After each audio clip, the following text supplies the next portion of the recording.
యెహోషువ 20వ అధ్యాయము.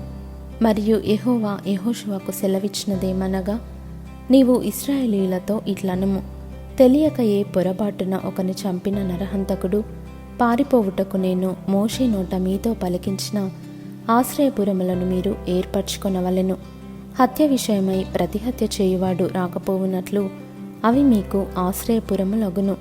ఒకడు ఆ పురములలో ఒకదానికి పారిపోయి ఆ పురద్వారమునొద్ద నిలిచి ఆ పురము యొక్క పెద్దలు వినునట్లు తన సంగతి చెప్పిన తరువాత వారు పురములోనికి వానిని చేర్చుకొని తమ యొద్ద నివసించుటకు వానికి స్థలమియ్యవలెను.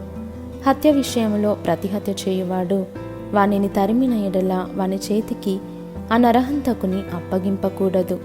ఏలయనగా అతడు పొరబాటున తన పొరుగువాని చంపెను గాని అంతకు మునుపు వాని యందు పగ పట్టలేదు.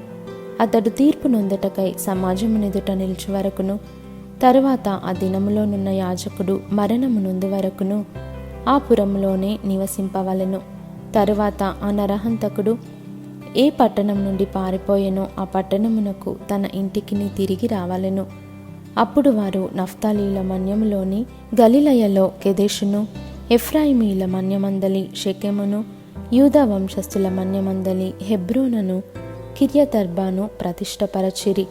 తూర్పు దిక్కున యోర్దాను అద్దరిని యెరికోనొద్ద రూబేనీయుల గోత్రంలో నుండి మైదానము మీదనున్న అరణ్యములోని బేసెరును, గాదీయుల గోత్రంలో నుండి గిలాదులోని రామోతును, మనష్షీయుల గోత్రంలో నుండి బాషానులోని గోలానును నియమించిరి.